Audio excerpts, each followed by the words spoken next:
Yeah, let's start then. Okay, now would that be fine? Can you Perfect. just? Yeah, better, Yes, much fine. better. Okay. Yes, yeah. So, Sahil, so as per your resume, it shows that you are knowing Java. So, can you just tell us what do you know about Java? Okay, so Java is a multi-purpose language that are used across the application. Like some of the companies that use Java would be Spotify, then there would be Airbnb, there would be Uber and stuff like that. Judging from that, we can say Java can be used for streaming purposes as well as for social media platforms as well. Like LinkedIn also uses Java.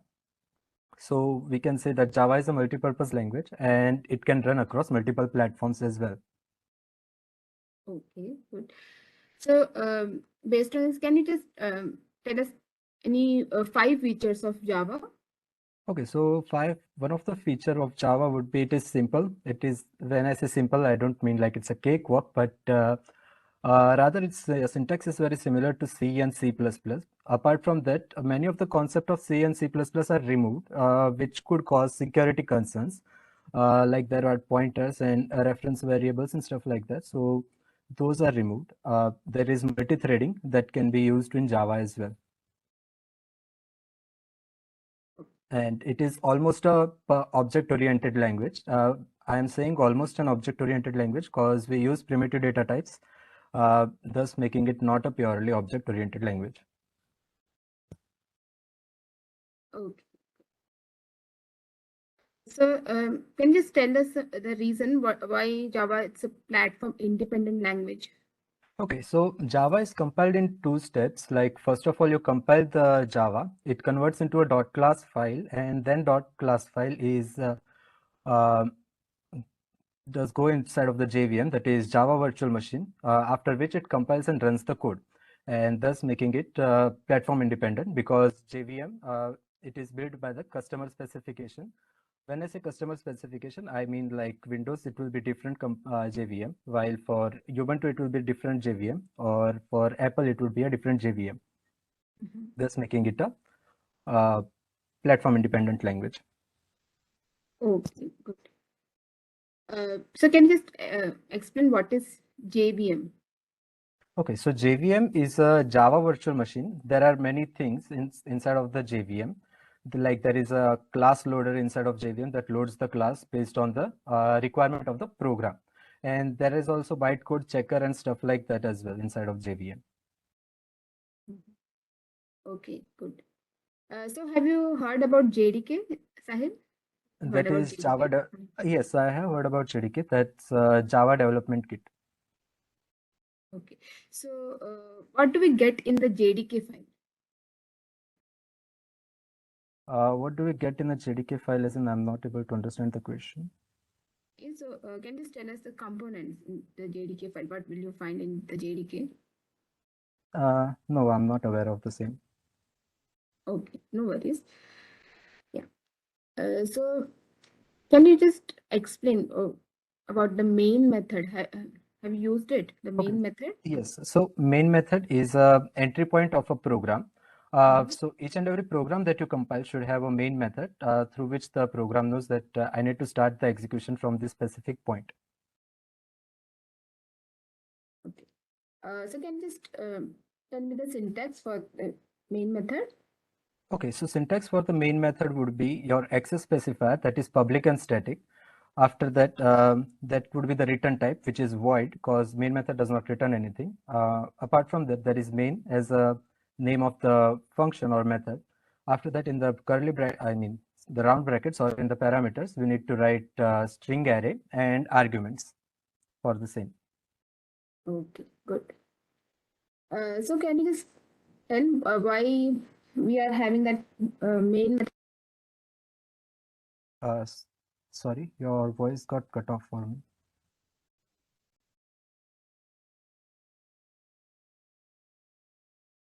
Ma'am, I'm not able to hear you right Roshni, now. you are not audible. Can you check once?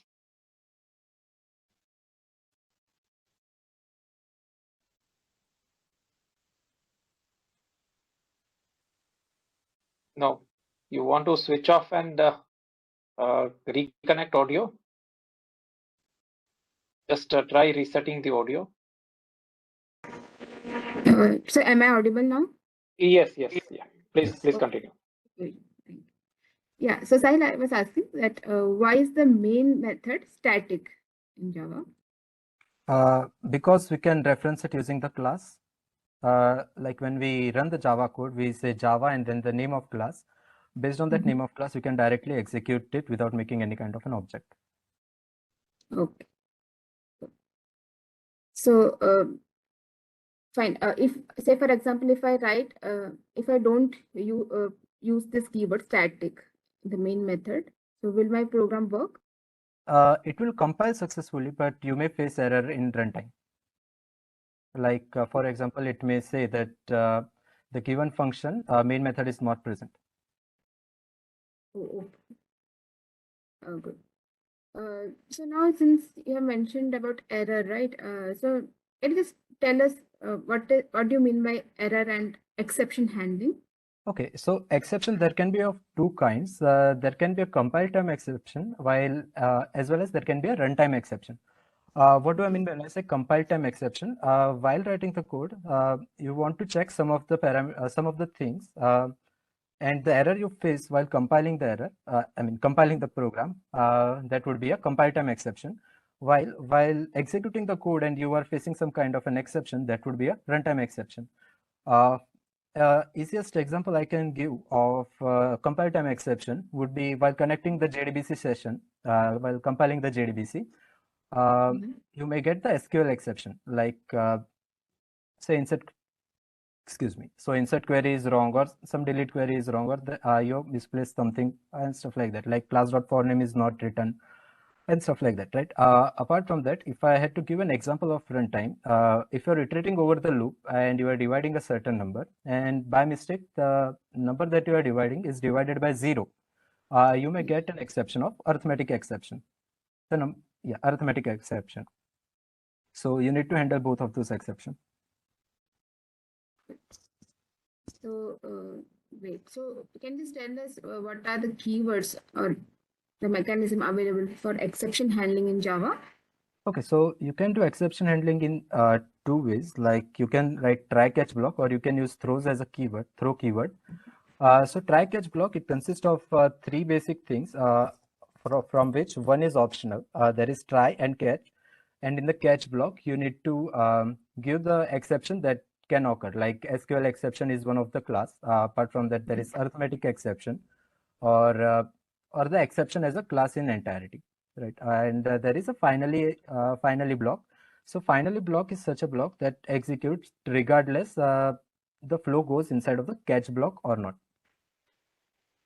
And those keyword works very similar to that. There is some syntactical difference that are present while using throws keyword. Okay.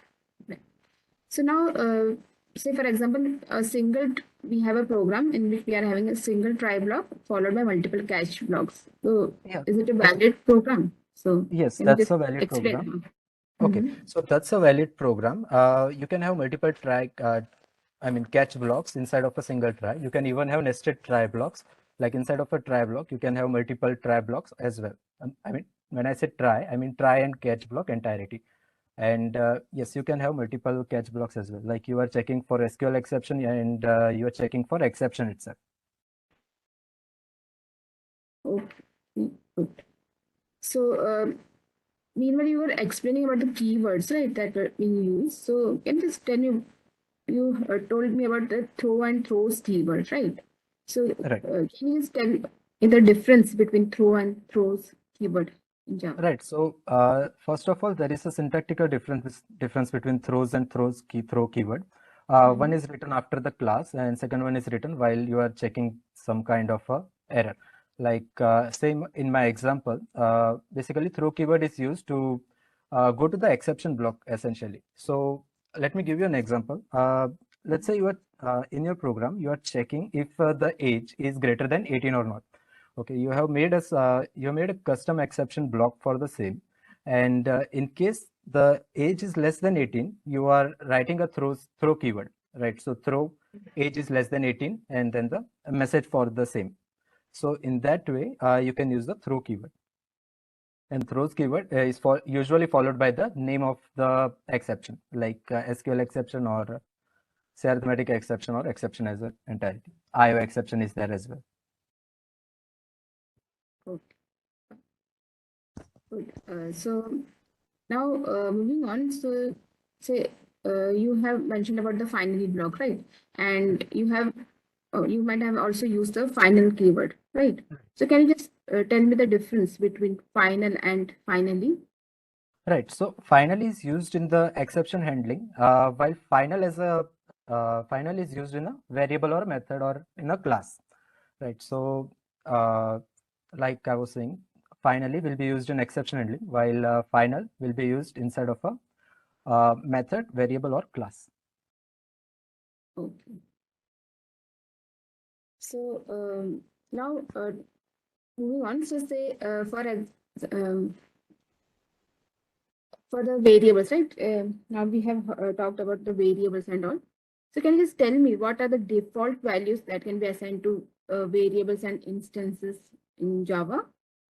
I am not able to understand the question. What do you mean by default variables? When I say default variables, if I say Just a int moment. I, Sahil, I would like to just interrupt. Sorry. So my question is, means what are the default values that are assigned to variables and instances in Java? So my question is that. like you Default can values. right. So if you just write int I, that would be it would assign 0 to it. While if you say int float, I mean sorry, float and then the value of j, it will assign 0.0f to it. While double will be 0.0 d, and the string will be a null string. That would be /u000 in the Unicode. Okay.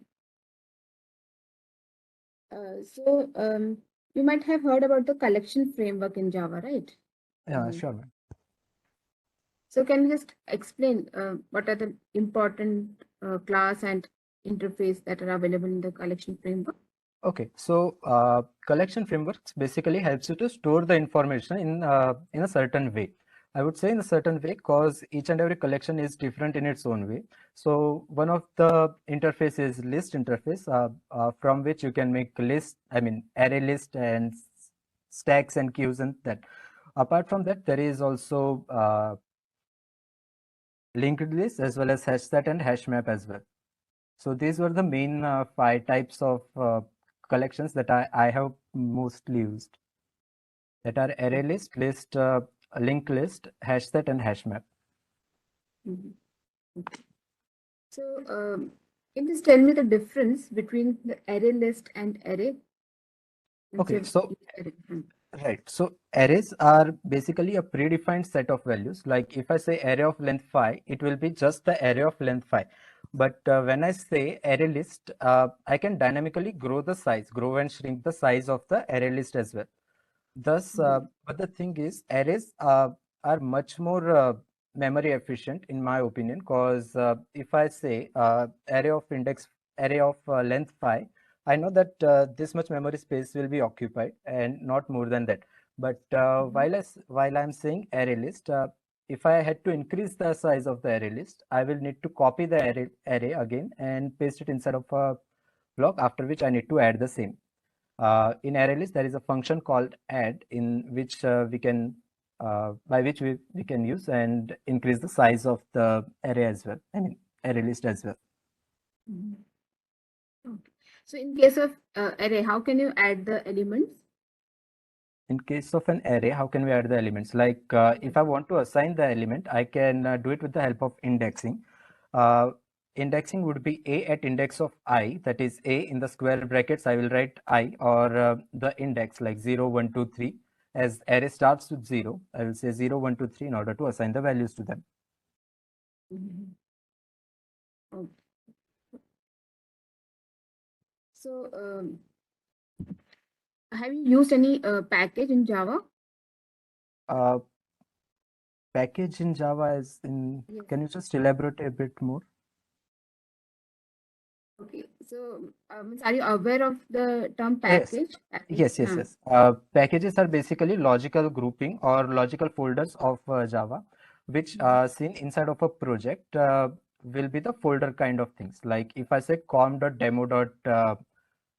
let's say com.demo.entities, right? So there will be a com folder in which there will be a demo folder in which there will be an entity folder in which I will keep all my entities class.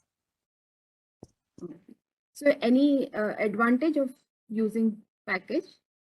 While developing the project, if you have the team, it becomes much more easier to manage the classes, and we know exactly where do we need to find the classes. Like if I want to find entities, I will just search the entity package and I will be able to find the class.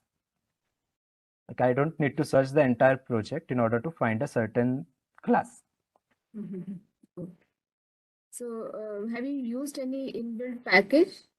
Right. So I have used scanner package. I have also used some IO packages as well, but I have used scanner package. Oh.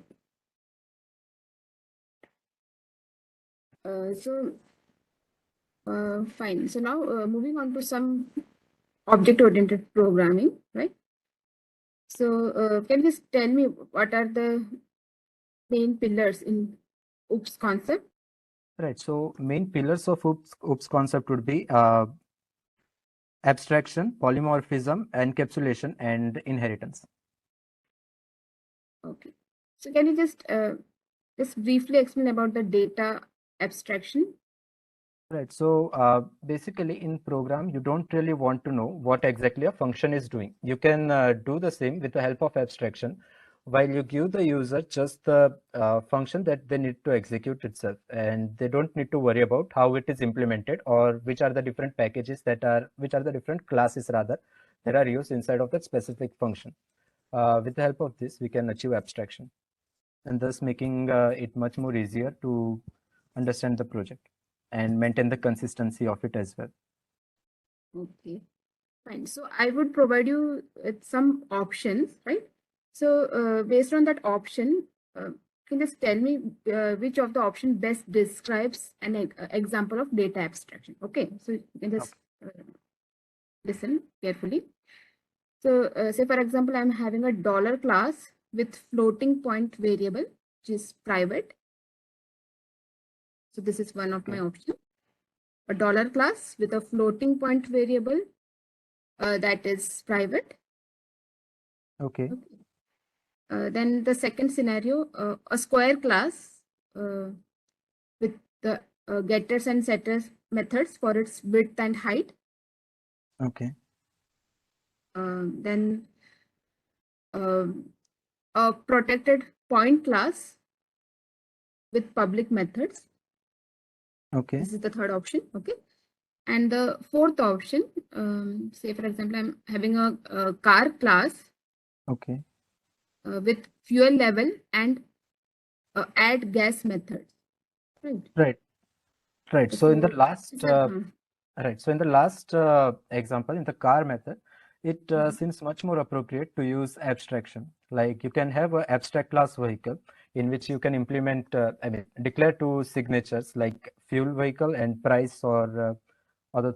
I forgot the name of the method, but add gas. Yeah, add gas. So you can make those two methods inside of that private abstract class that is abstract methods, and you can extend those inside of the car, and thus you will be able to achieve abstraction. Okay, and what about the dollar class with floating point variable that is private? So isn't it an example data abstraction? No, that's not the data abstraction example. I would rather classify it very close to. It's not exactly inside of encapsulation, but I would say it is very close to encapsulation. While the example that you gave of getter and setter method is the example of encapsulation, where you encapsulated everything and you are just using it with the help of getter, setters, and other methods like that. While the third example that you gave, that was of the protected thing. We usually use protected while we are doing some kind of an inheritance stuff, where we just need to use the methods in the child class from the parent class. We can use protected as an access specifier, that is. Okay. Okay, a good sign. So yeah, fine. So now we are done with the technical round.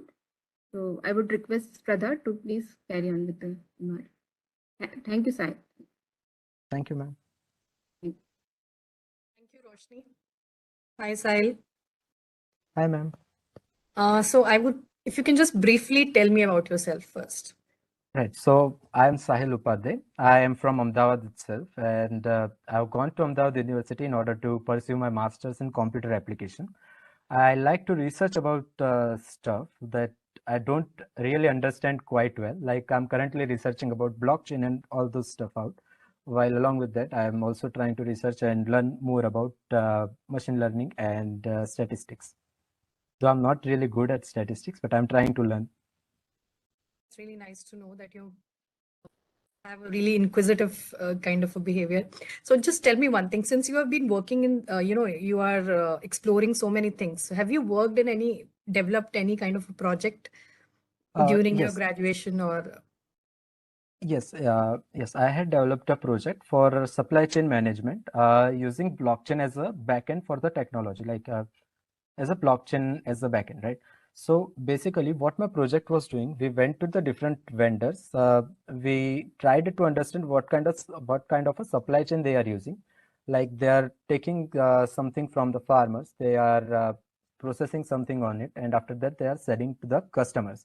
Based on this research, we were able to identify there are three actors in this. Like there is farmer, there is supplier, and lastly there is the customer. When I say supplier, I mean like the retailers or the person who is selling it to you or who is purchasing from the farmers, right? And we developed the entire project using Hyperledger and Munstack. Hyperledger along with the Munstack. Okay. So what part did you work on? How big was your team and how many people were working on it? Okay, so essentially my team was about the size of 3 people, one of which was doing the front end. I was researching and developing the backend and Hyperledger part, while the third, my colleague was performing all kind of analysis on the same, like how good is the project, like how much time is it taking, is it working properly. Essentially, we can say he was doing some kind of a testing on the same, so that when we try to deploy the project, it should not be like it is not tested and a user can enter anything and it breaks the code. So yes, we divided the group inside of 3 parts. Like one person was doing testing, one was doing for front end or the React part, and I was doing the backend and blockchain part. Okay. So can you think of a time when you didn't communicate the things clearly as you should have, and it led to some problem? Yes. So while I was doing my BCA, I remember one time we needed to submit a project and we were quite in a hurry. So we just, like we usually do, we delegated the delegated the work among another. Like you will do front end, and it happened like 2% did the same module. So we had same module done by 2 people, and we needed to do 3 modules for the same. So that was a miscommunication, and after that we tried to have a meeting every, let's say, 5 to 10 days, and so each and every group member knows that yes, this person is working on this specific thing, and I'm working on this specific thing, and this much is the progress for the same. Good. So communication is very important. Yes. Right. Okay. So what extra activities are you doing apart from all this that you do? Right. So apart from this, like I said, I like to research and stuff. So most of my time usually go inside of research. Like currently, I was researching some Olympus kind of things. That is cryptocurrency. I like to research about those stuff. And yes, that's all we usually work on. Okay. So if you're given an opportunity to work in an organization, so what would excite you more and what would you look for? Right. So what would I like to learn new things very much. So first of all, learning of the new things is pretty important to me. Like if I'm learning one, I can go inside of a group, like whichever group that is assigned to me, or rather a team that is assigned to me. I can communicate with my co-workers, see how they approach a specific problem, and I can have my own methods also to approach a problem, and thus making it much more quicker in the future references to solve the same. Okay. So any specific kind of a role that you aspire to be in? Right. So like you know, I would like to be a blockchain architect. I'm currently working on the same. I'm learning a little by little. I'm learning new stuff and trying to implement the same. Maybe one day, if there is a role, I might take up a blockchain architect kind of role. So have you looked at a few certifications on the same lines? Right. So yes, I have researched. Like one of my favorite blockchain technologies to work on is Hyperledger, because it is much more developer friendly and easier to understand. I have looked inside of those certification as well. So there are certain MCQs that we need to prepare, and apart from that, there is hands-on as well. So yes, I'm currently preparing for the same as well to give that specific exam. That is Hyperledger certification for administrator. Okay. Now, since you have a specific goal in mind, but suppose tomorrow you're put in a situation where you're told that this is the business requirement and you have to work in so and so project. So what would be your take on that? Right. I'm fine with working in any project because, like I said, I can communicate with my team members and I can see how they approach the problem. Like, for example, in college, one of my friend was extremely good in coding, right? So essentially, I asked him one day, like, how do you approach the specific problem? So he told me, like, he used to do some rubber ducky kind of programming, where he used to keep a rubber duck with him and he used to explain the code to him. After which I took that and I tried to implement the same, and thus making my program a little bit faster and problem solving skills a little bit faster than it was previous. So different project is fine as long as I'm learning. I can implement the same I can gain more knowledge in the same. Okay, so technology will not be a constraint for you? No, technology If won't it be a is not constraint. in your league, it is something that, today you are learning Java, tomorrow we tell you to learn Python or XYZ technology.